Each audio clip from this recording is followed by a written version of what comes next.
نبی اکرم صلی اللہ تعالیٰ علیہ وسلم کامل اکمل اور مکمل دین لے کر تشریف لائے۔ اب یہ دین اسلام ایسا مضبوط، ایسا مستحکم دستور حیات ہے کہ قیامت تک اسی دین کا سکہ چلے گا۔ وقتی طور پر جو حالات امت پر اس وقت گزر رہے ہیں اس میں امت محکوم نظر آتی ہے، کمزور نظر آتی ہے، اور ہم دیکھتے ہیں کہ غیروں کا رعب بھی ہمارے حکمرانوں کے چہروں اور ان کے لہجوں پر نظر آتا ہے۔ جو قومیں کسی کا رعب اختیار کرتی ہیں، کسی شخص کو اس طرح کا بڑا جانتی ہیں کہ احساس کمتری کا شکار ہو جاتی ہیں، وہ اپنی آنے والی نسلوں کو کبھی مضبوط نہیں کر پاتی۔ ہمارے مزاجوں میں اور ہمارے روزمرہ کے معاملات میں کچھ چیزیں اس طرح کی رکھ دی گئی ہیں کہ لوگ احساس کے نیچے دبتے چلے جا رہے ہیں۔ برادریزم ایک بہت بڑا ایشو رہا ہمارے ہاں۔ میں بڑی درد کے ساتھ یہ بات عرض کیا کرتا ہوں کہ زیادہ گناہ اور زیادہ جرم اس بندے کا نہیں جو اپنی برادری کو بڑا سمجھتا ہے، بلکہ زیادہ مجرم وہ ہے جو اپنی برادری کو چھوٹا سمجھتا ہے۔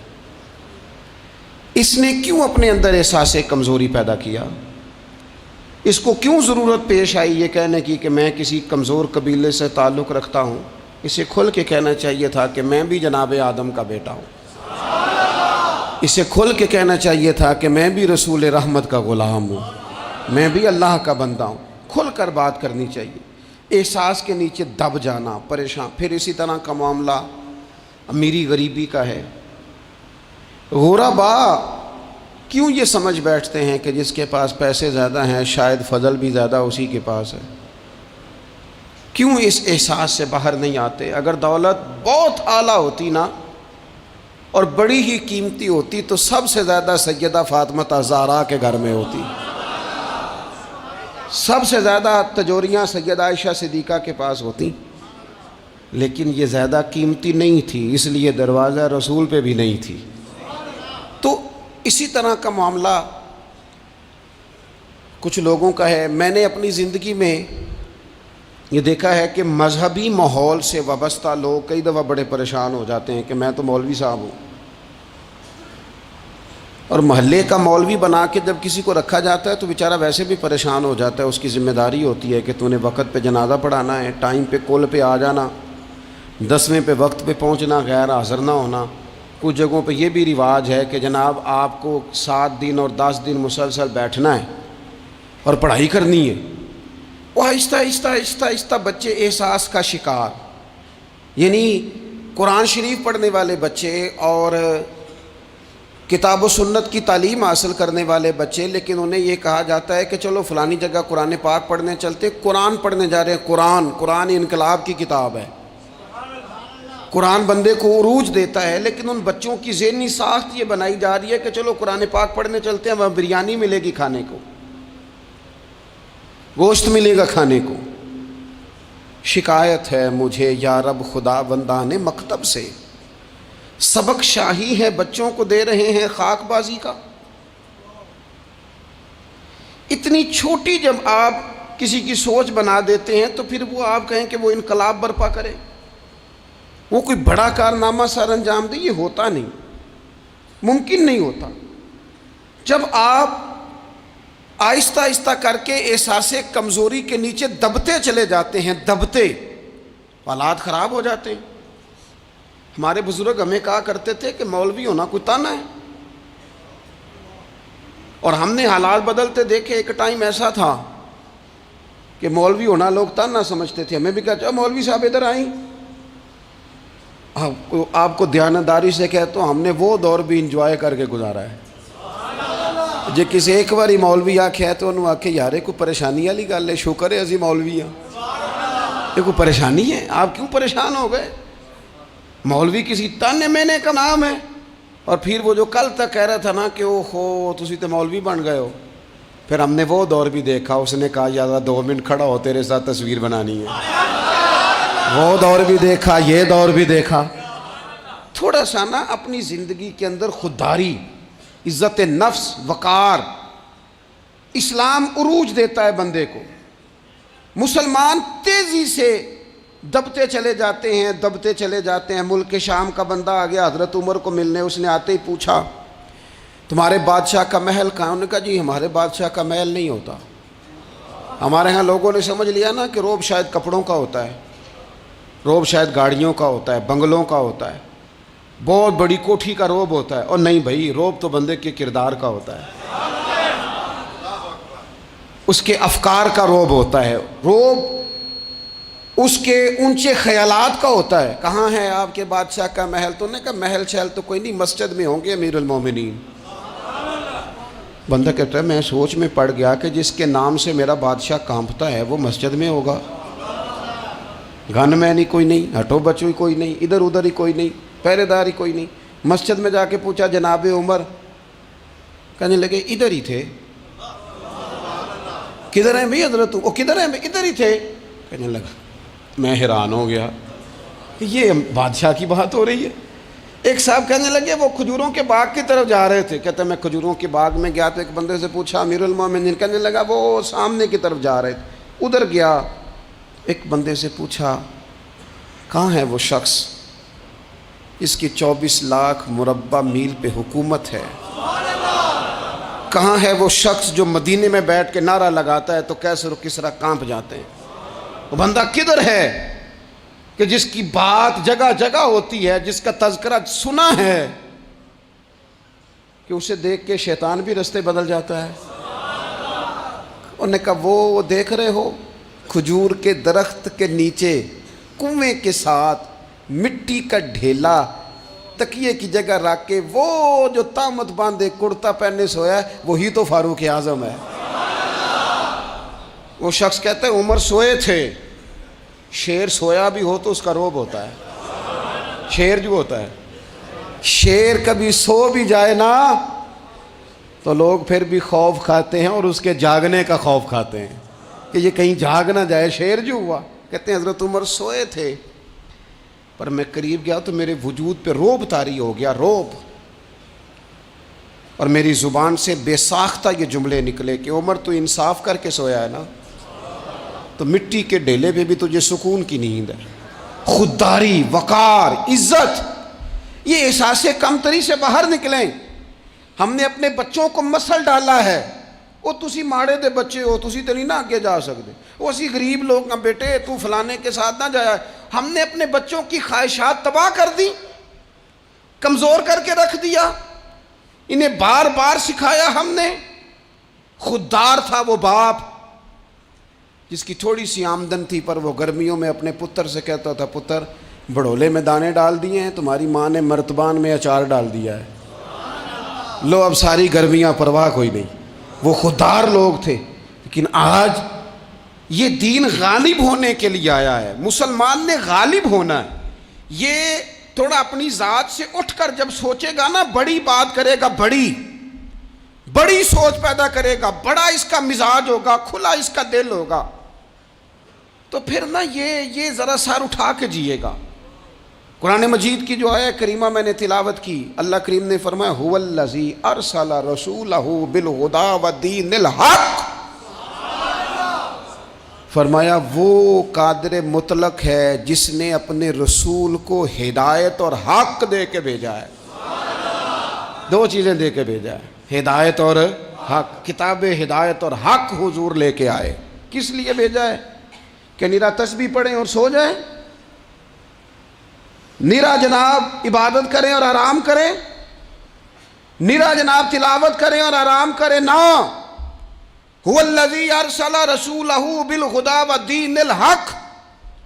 وہ رب ہے جس نے اپنے نبی کو، اپنے رسول کو ہدایت اور حق دے کے بھیجا ہے. کیوں؟ کہ لیظہرہ علی الدین کلہ، تاکہ اس دین کو تمام دینوں پر غالب کر دے، اس کو غالب کرے، ہر دین پر یہ دین چھا جائے. وَلَوْ كَرِهَ الْمُشْرِكُونَ. اگرچہ مشرکوں کو یہ بات بری ہی لگے، نا پسند آئے، کسی کو نہیں آتی، لِيُظْهِرَهُ عَلَى الدِّينِ كُلِّهِ، یہ دین غالب ہونے کے لیے آیا. غالب. تو نماز بھی پڑھ، عبادت بھی کر، لیکن یہ بھی خیال رکھ کہ دنیا میں نماز والے نبی کا نظام بھی قائم کرنا ہے. تیرے پاس نری مسجد نہیں ہونی چاہیے، حکومت بھی ہونی چاہیے. مسلمان کے ہاتھ میں نری تسبیح نہیں ہوگی، یہ انان حکومت بھی چلائے گا. اس کے اندر خودداری ہوگی. حضرت عمر تہجد بھی پڑھتے تھے اور سویرے حکومت بھی کرتے تھے. حضرت صدیق اکبر ساری رات مدینے والے کی یاد میں رویا بھی کرتے تھے، اور صبح اٹھ کر تلوار لے کر نبی پاک علیہ السلام کی ختم نبوت کے منکروں کے خلاف جہاد بھی کیا کرتے تھے. جب تک اپنے مزاج میں وہ شوق نہیں پیدا ہوتا کہ دین کو غالب کرنا ہے، جد و جہد کرنی ہے، کوشش کرنی ہے. بڑا سوکھا ہے ہمارے لیے بھی، آرام سے نماز پڑھیں، نفل پڑھیں، عبادت کریں. اور ویسے بھی اسے لوگ زیادہ بڑا پیر سمجھتے ہیں جس کی تسبیح زیادہ لمبی ہو. وہ زیادہ بڑا پیر ہوتا ہے جس کی پگڑی ذرا زیادہ بڑی ہو، جبہ تگڑا پہنے، اجرے کے اندر رہے، باہر نہ نکلے، اور اندر جائیں 2 منٹ کے لیے حضرت کی زیارت کریں، باہر آ جائیں بس چھٹی. وہ زیادہ پیری مریدی ہو جاتی ہے. پیر تو بولتا ہی نہیں. وہی ہے تیرے زمانے کا امام برحق. اقبال کہنے لگے وہی ہے تیرے زمانے کا امام برحق، جو تجھے حاضر و موجود سے بیزار کرے اور موت کی شکل میں دکھلا کے تجھے جلوہ یار، زندگی تیرے لیے اور بھی دشوار کرے. تو جو تیرا جینا مشکل کر دے نا، وہ تیرے زمانے کا امام برحق ہے، تیرے لیے زندگی دشوار کر. یہ کیا بات ہوئی کہ ٹھیک ہے جناب آپ موج کریں جو دین غالب ہونے کے لیے آیا. دین کے مزاج میں غلبہ ہے، دین کی طبیعت میں غلبہ ہے. دیندار چھا کے وقت گزارا کرتے ہیں. اللہ تعالیٰ نے اس دین کے اندر وہ قرار دیا ہے، وہ وسعت دی ہے، وہ درد دیا ہے، وہ ذوق دیا ہے. اپنے اندر سے وہ بت توڑ ڈالیں جو بت مایوسی پھیلاتے ہیں. ان جگہوں سے نکل آئیں جہاں انسان کمزور پڑتا ہے. اٹھ باندھ کمر کیوں ڈرتا ہے، پھر دیکھ خدا کیا کرتا ہے. آگے کی طرف دیکھیں، آگے کی طرف دیکھیں. میرے نبی اکرم صلی اللہ تعالیٰ علیہ وسلم نے فرمایا حالات جتنے بھی خراب آ جائیں، ماحول جتنا بھی بگڑ جائے، امت پر دشواری جتنی بھی آئے، حضور علیہ الصلاۃ والسلام نے فرمایا ہے یہ دین اسلام ہے. یہ مسلم کے لفظ ہیں. حضور فرماتے ہیں یہ دین ہمیشہ قائم رہے گا. اور فرمایا ایک جماعت ہوگی پوری میری امت کی جو دین اسلام کے دفاع میں کام کرتی رہے گی، جد و جہد کرتی رہے گی، کوشش کرتی رہے گی، ہمت کرتی رہے گی. میرے عزیز حضور نے فرمایا ہمیشہ یہ دین قائم رہے گا، اور ایک جماعت ہمیشہ اس دین کے لیے کام کرتی رہے گی. اور میرے نبی پاک علیہ السلام نے فرمایا 100 سال کے بعد تو اللہ ضرور اس امت میں ایک ایسا شخص پیدا کرے گا، یہ ابن ماجہ میں حدیث موجود ہے، جو اس دین کی نئے سرے سے تجدید کر دے گا. وہ لوگ آتے رہے، جب حالات بڑے بگڑے تو حضرت عمر بن عبدالعزیز آ گئے، حالات کا رخ بدل کے رکھ دیا. پھر معاملات بڑے بگڑے تو امام شافعی جیسے لوگ آ گئے، غوث اعظم جیلانی جیسے لوگ آ گئے.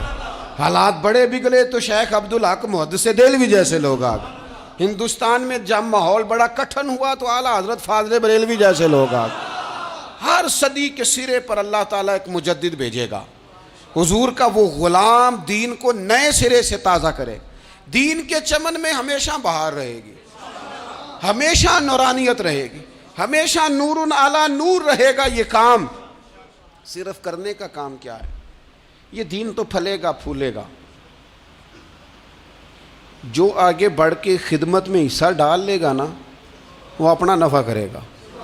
یہ قرآن پاک ہے، یا ایھا الذین آمنوا ان تنصروا اللہ ینصرکم ویثبت اقدامکم.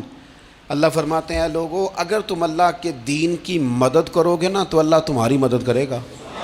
ویثبت اقدامکم، اور تمہارے قدم جما دے گا، تمہیں استقامت دے. تم آگے، اور دین کی مدد صرف پیسوں سے نہیں ہوتی. کوئی شخص سمجھے کہ فقط مال سے مدد ہوتی ہے. جب آپ وقت پر آ کر مسجد میں جمعے کی نماز ادا کرتے ہیں تو یہ بھی آپ دین کی خدمت ہی کرتے ہیں. جب آپ دینی اجتماعات کی رونق بڑھاتے ہیں تو یہ بھی آپ دین کی خدمت ہی کرتے ہیں. جب آپ کسی دین کے طالب علم کا حوصلہ بڑھا دیتے ہیں نا، بیٹے بڑی بات ہے قرآن پڑھتے رہنا، یہ بھی آپ خدمت ہی کرتے ہیں. جب آپ دین کے بارے میں کسی جگہ بیٹھ کے اچھی بات کر دیتے ہیں، یار اللہ کا فضل ہے ہمارے دین میں یہ خیر اللہ نے رکھی، یہ بھی آپ دین کی مدد ہی کرتے ہیں. آپ کسی بھی جگہ کسی بھی حوالے سے دین کے لیے کوئی بھی پیغام دیتے ہیں, کوئی بھی بات کرتے ہیں, تو آپ دین کی یہ ساری خدمات دینیاں ہیں, یہ سارا درد ہے, یہ سارا ذوق ہے. ہم اپنا اپنا حصہ جس طرح بھی ملا سکیں دین کی حمایت میں, دین کی مدد میں.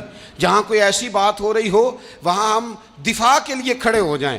ہر شخص اپنے اپنے مقام پر دینی ابلاغ میں, دین کی تبلیغ میں اپنا کردار ادا کرے.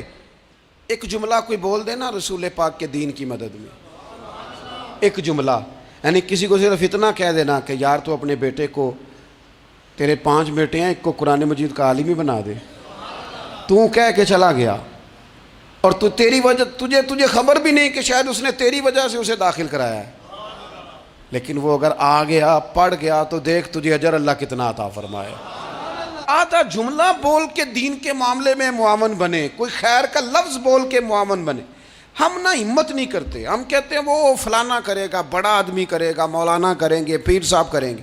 اپنا اپنا حصہ, اپنی اپنی خیر. حضرت عمر نے بھی بڑا کام کیا ہے دین کی خدمت میں, پر سیدنا بلال کی خدمت کا کوئی انکار کر سکتا ہے؟ ڈیوٹی حضرت صدیق اکبر کی بھی زیادہ ہے, پر جناب سلمان فارسی کی خدمت کا انکار کیا جا سکتا ہے؟ ہر ایک نے کام کیا, ہر نقطے کا اپنا عروج ہے اپنی, اور یہ دین غالب ہوگا, غالب. یہ مت سمجھیں تھوڑے سے حالات کمزور آئے ہیں اور تھوڑا سا مسلمان محکوم ہوئے ہیں مالی طور, اپنی کوتاہیوں کی وجہ سے ہوئے, اپنی غلطیوں کی وجہ سے ہوئے, اپنے اعمال کے سبب ہوئے. تو ڈر ڈر کے نہ جئیں. نبی پاک صلی اللہ تعالی علیہ وسلم سفر پہ تشریف لے گئے. حضور علیہ السلام کی عادت کریمہ تھی, جب سفر پہ جاتے تھے تو سب سے آخر میں ساری تیاری کر کے سامان سمیٹ کے سب سے آخر میں سیدہ فاطمہ الزہرا سے ملتے, پھر سفر شروع ہوتا. اور جب حضور واپس آتے تو سب سے پہلے سیدہ فاطمہ سے ملتے رضی اللہ تعالی. حضور کافی دنوں کے بعد سفر سے واپس آئے, لمبا سفر تھا. سیدہ فاطمہ الزہرا رضی اللہ تعالیٰ عنہ سے ملنے گئے. نبی پاک صلی اللہ تعالیٰ علیہ وسلم کا چہرہ نور دیکھ کے تو سیدہ فاطمہ تڑپ کے روئیں, رو پڑی. حضور نے فرمایا فاطمہ کیا ہوا؟ عرض کرنے لگے یا رسول اللہ, تھکاوٹ کے اثرات میں آپ کے چہرے پہ دیکھ رہی, اور حضور کپڑے یوں لگتا ہے بڑے پرانے پہنے ہوئے ہیں آپ نے. حضور اتنی مشقت کیوں کرتے ہیں آپ, اتنی محنت, اتنی جد و جہد؟ تو حضرت فاطمہ الزہرا فرماتی ہیں حضور نے مجھے تھپکی دی اور فرمایا فاطمہ رو نہ. اور یہاں وہ بعض لوگ ہوتے ہیں نا, جو ہم نے دیکھا ہے ہمارے ہاں اس طرح ہوتا ہے کہ وہ کوئی اس طرح کی بات کرے تو وہ زیادہ رونے لگ جاتے ہیں, کیا کریں, بڑے مسائل ہیں, بڑی مشقت ہے, کرنا پڑتا ہے, لوگ اور زیادہ. لیکن نبی پاک علیہ السلام نے سوچوں کو نیا زاویہ دیا, خیالات کو نیا رخ دیا, اس بات کو ایک نیا انداز سوچنے کا فراہم کیا. حضور فرمانے لگے فاطمہ رو نہ, تیرے باپ کو اللہ نے اعلیٰ مقاصد کے لیے دنیا میں مبعوث فرمایا. حضور فرمانے لگے فاطمہ کوئی گھر کچا, کوئی پکا, کوئی خیمہ ایسا نہیں بچے گا جہاں اللہ دین اسلام کو پہنچا نہیں دے گا. اور فرمایا فاطمہ یاد رکھنا جس طرح رات چھا جاتی ہے نا, محمد عربی کا دین بھی چھا جائے گا, یہ چھا جائے گا دین. جس طرح رات چھا جاتی ہے یہ دین بھی چھا جائے گا. اور پھر دین چھا گیا, جگہ جگہ چھا گیا. یورپ میں بھی اذانیں پڑھی جانے لگی, امریکہ اور افریقہ میں بھی قرآن پڑھا جانے لگا. جگہ جگہ جگہ جگہ رسول اللہ صلی اللہ علیہ وسلم کے دین کی بات ہونے لگی. کہا فاطمہ گھر کچا ہو یا پکا ہو, خیمہ ہو, ہر جگہ یہ دین پہنچے گا. اور دین پہنچا. دوستو کمزوری وقتی طور پر ہے, حالات وقتی طور پر ہیں. مسلمانوں نہ گھبراؤ, خدا کی شان باقی ہے. یہ دین فطرت ہے. یہ دین اپنی حقانیت کی وجہ سے پھیل رہا ہے, کسی کا محتاج نہ یہ کسی کے زور لگانے. مسلمانوں نہ گھبراؤ, خدا کی شان باقی ہے. ابھی اسلام زندہ ہے, ابھی قرآن باقی ہے. یہ کافر کیا سمجھتے ہیں جو ہم سے روز الجھتے ہیں, ابھی تو کربلا کا آخری میدان باقی ہے, ابھی تو آخری میدان لگے گا میدان کربلا میں, اور فکر حسینی کے علم بردار میدان میں نکلیں گے, یزیدی سوچوں سے ٹکرائیں گے, اور بڑے سینے تیار ہیں جو اس کے لیے پوری جدوجہد کریں گے. ابھی تو کربلا کا آخری میدان باقی ہے. اپنی زندگی کے اندر قوت ارادی پیدا کریں, کچھ کر لینے کی ٹھان اپنے مزاج میں پیدا کریں.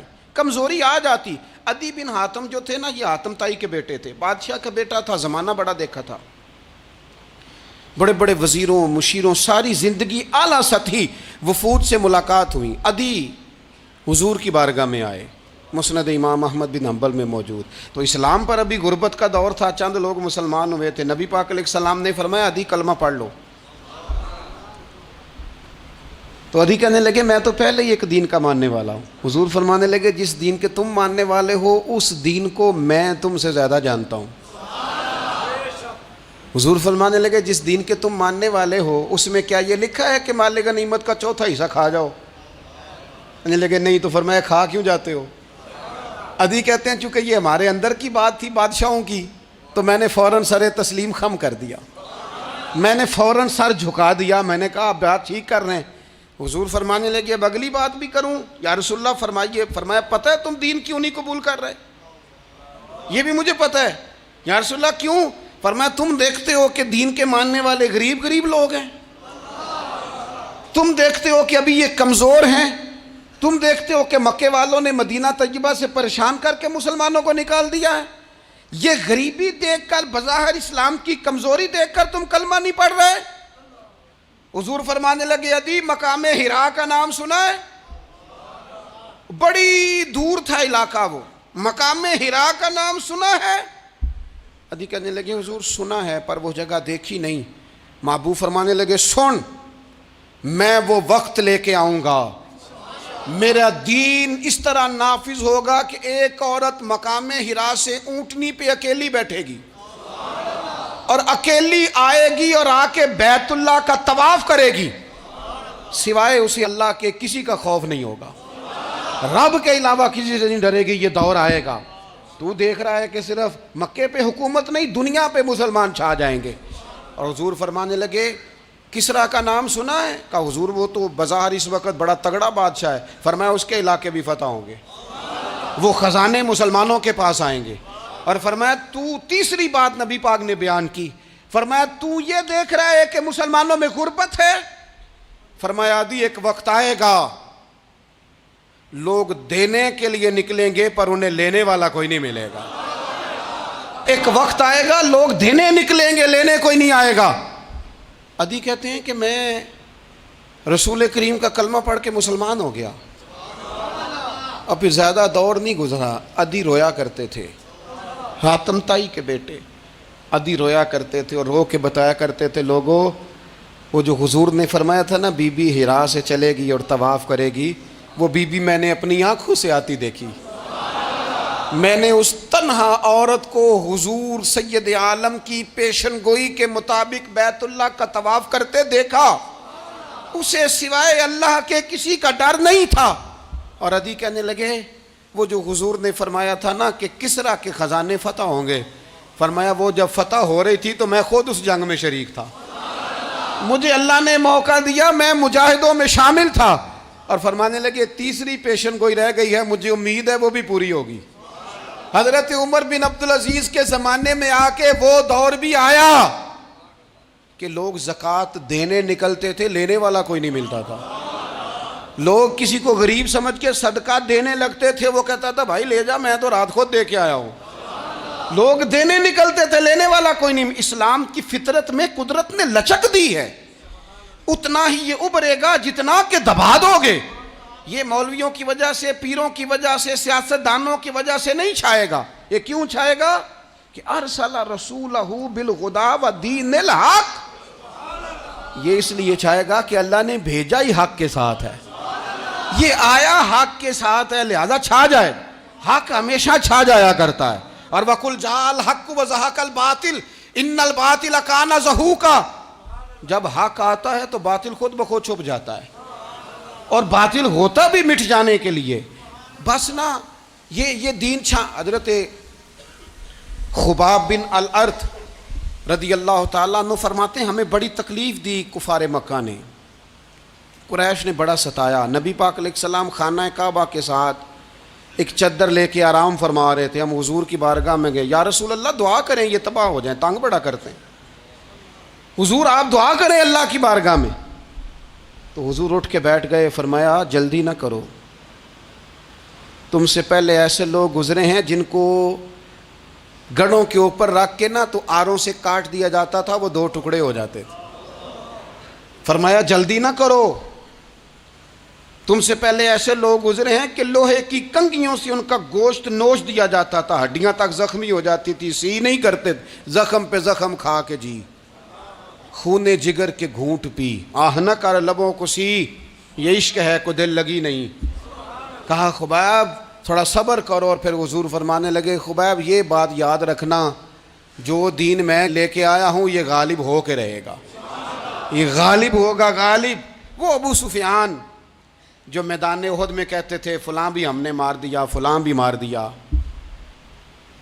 جب 10,000 کا لشکر لے کے نبی پاک گئے تھے نا دوبارہ واپس، 10 سالوں میں 3 لوگ لے کے حضور مکے سے آئے، اور 10,000 کا لشکر لے کے جب دوبارہ گئے نا، ابو سفیان کہنے لگے لڑنا ہی نہیں، کیونکہ جس شان سے معصوم آمنہ آئے ہیں لڑنے والی بات ہی کوئی نہیں، طاقت ہی نہیں، آنکھ نہیں ملا سکتے تو ہاتھ کیسے اٹھائیں گے۔ لیکن پتہ ہے حضور کا طریقہ کیا تھا؟ سیاہ امامہ تھا، اونٹنی پہ بیٹھے تھے، اور گردن محبوب نے اتنی جھکائی تھی کہ وہ اونٹنی کی گردن سے لگ رہی تھی، اس شان کے ساتھ حضور داخل ہوئے۔ اذا جاء نصر اللہ والفتح ورأیت الناس يدخلون فی دین اللہ افواجا۔ اپنے اندر نہ تھوڑی سی، آپ 24 گھنٹے دنیا کمائیں، کوئی منع نہیں کرتا، مال کمائیں، جائیدادیں بنائیں، حلال کمائیں، جتنا مرضی کمائیں، لیکن نہ کچھ تھوڑا سا اپنے آپ کو دین کے لیے، صرف مالی طور پر نہیں۔ ہمارے ہاں ایک بہت بڑا مسئلہ یہ بن گیا ہے کہ صرف مالی طور پر ہم سمجھتے ہیں دین کی مدد کر دیں۔ اگر آپ اپنے پتر کو نمازی بنا چکے ہیں تو ایک کام آپ نے دین کی خدمت کا کر لیا۔ اگر آپ کی بیٹی پردے کی عادی ہو گئی ہے تو آپ نے دین کی خدمت میں ایک حصہ ڈال لیا ہے۔ اگر آپ کے گھر کے اندر آپ ان ساری چیزوں کو بین کرنے میں کامیاب ہو گئے، یا ایھا الذین آمنوا قوا انفسکم واہلیکم نارا، ایمان والو خود بھی دوزخ سے بچو، اپنے اہل خانہ کو بھی بچاؤ۔ اگر فحاشی اور ریانی کا رستہ آپ نے اپنے دروازے کے باہر روک دیا ہے تو آپ نے دین کی خدمت کر لی ہے۔ اگر آپ اپنے دوستوں کو نمازی بنانے میں کامیاب ہو گئے، اگر آپ چند لوگوں کو قرآن پڑھانے میں کامیاب ہوئے ہیں، تو پھر کچھ نہ کچھ حصہ آپ نے دین میں شامل کیا ہے۔ کرنے کا کام یہ ہے کہ اپنا اپنا حصہ اپنی اپنی خیر دین میں ملائیں، جدوجہد کریں، کوشش کریں۔ 2 جملے بول کر، جب کوئی بندہ کہہ رہا ہو نا جی بڑا مشکل ہے دین پہ عمل کرنا، تو اسے کہیں دین پہ ہی چلنا تو آسان ہے، دین پہ چلنا ہی تو آسان ہے۔